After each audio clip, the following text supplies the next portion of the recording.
right, let's jump right in. Today, we're going to talk about a super common but really powerful antibiotic, one that literally wages war on infections inside our bodies. It's called Cefuroxime, and you're about to find out why we're calling it a bacterial fortress breaker. I mean, think about it, right?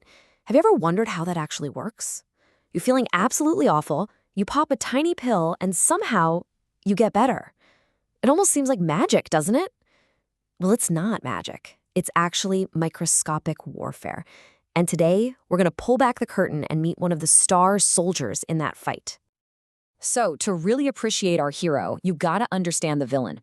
And this whole story kicks off when these nasty little bacteria decide to invade and set up camp somewhere they don't belong, starting an infection. And we're not talking about some far-off, exotic places. These are the battlegrounds we all know way too well. We're talking about that horrible strep throat or that sinus infection that just will not quit. You got bronchitis, pneumonia, those dreaded UTIs, even skin infections. Yeah, these are exactly the kind of fights where a doctor decides it's time to call in a specialist. And that specialist? You guessed it, it's Cefuroxime. Now, this isn't your everyday run-of-the-mill antibiotic. Oh no. Think of it more like an elite commando, part of a special forces unit of drugs, designed for very specific missions. What's really key here is that it's what we call a second-generation cephalosporin. So what does that even mean? Honestly, the best way to think about it is like a smartphone upgrade. The first iPhone was revolutionary, but then the next one was better. Same idea. The first-gen antibiotics were great, but bacteria are ridiculously smart. They evolve and build up defenses. So this second-gen version was engineered to be tougher against those defenses and to take on a broader range of bad guys. And this is a really important point. Some antibiotics are what you'd call bacteriostatic. Basically, they just stop the bacteria from making more of themselves. They kind of freeze the enemy in place and let your immune system do the cleanup. But cefuroxime? Nope, it's bactericidal. That means it goes on the attack. It actively destroys the bacteria. It doesn't just put a pause on the problem, it straight up eliminates it. Okay, so how does it actually do that? How does it kill them? This is where things get super cool. It's not just a brute force attack. Cefuroxime has this incredibly specific and honestly pretty brilliant strategy. So you gotta picture every single one of these bacteria wrapped in a super strong, rigid cell wall. It's literally like the wall of a fortress. It's what gives the bacterium its shape and protects it from, well, everything. Cefuroxime's entire game plan, its one single mission, is to tear that wall down. And it does this in 4 very precise steps. It's like a special ops mission. First up, the breach. Cefuroxime has to get past the outer defenses and sneak inside. Once it's in, it goes for the target. It hunts down these very specific proteins. Think of them as the construction workers who build and maintain the fortress wall. Step 3, sabotage. Cefuroxime latches onto these workers and completely stops them from doing their job. They can't link together the bricks of the wall anymore. And the final step, collapse. Without the construction crew to repair it, the wall gets weaker and weaker until it just bursts under pressure.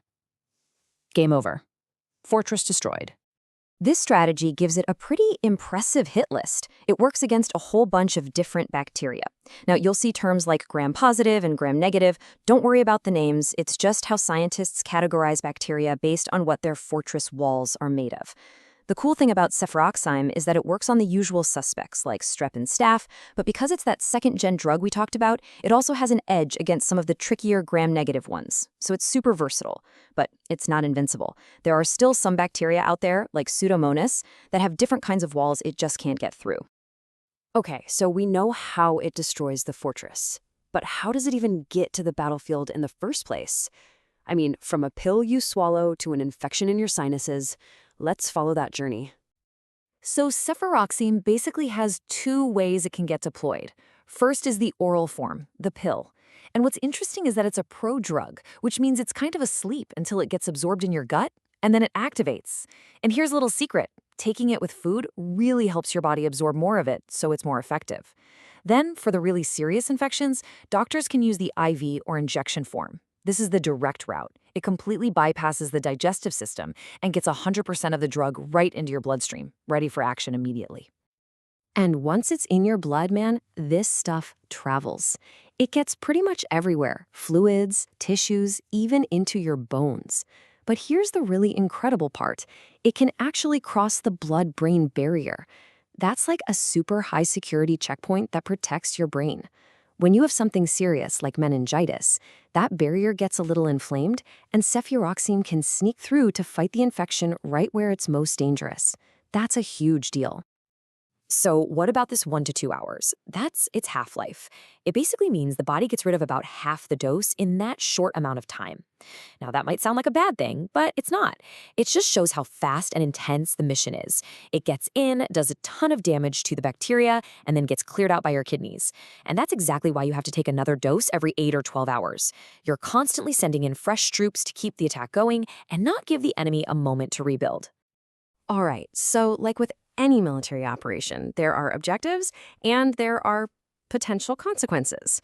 So let's look at the after-action report for cefuroxime, the victories and the potential side effects.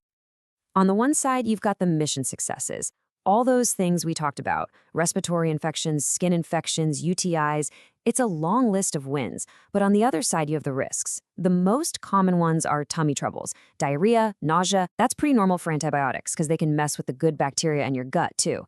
And that disruption can sometimes, rarely, lead to a more serious infection called C. diff. So that's something to be aware of. Of course, allergic reactions like a rash are also possible. Okay, now this is a really, really important heads up. Cefuroxime is chemically similar to penicillin. They're like cousins.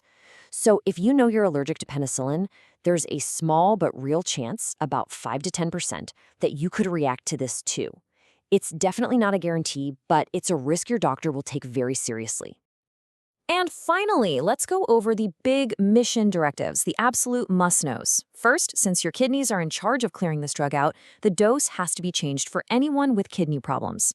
Second, that penicillin allergy thing, super important, especially if you've had a severe reaction before. And lastly, like any drug, it can interact with other medications, so it's absolutely crucial that your doctor knows everything else you're taking. So, there's no question, cefuroxime is an amazing weapon in our fight against bacteria. It's this elegant, clever tool that literally saves lives by taking apart the enemy's defenses piece by piece. But that leaves us with one last big question. Every single time we use an antibiotic like this, we're essentially training the bacteria. We're giving them a chance to figure us out and evolve. So as we celebrate these incredible microscopic heroes, we have to ask ourselves, how do we use them smartly? How do we protect them so they're still ready for the next fight?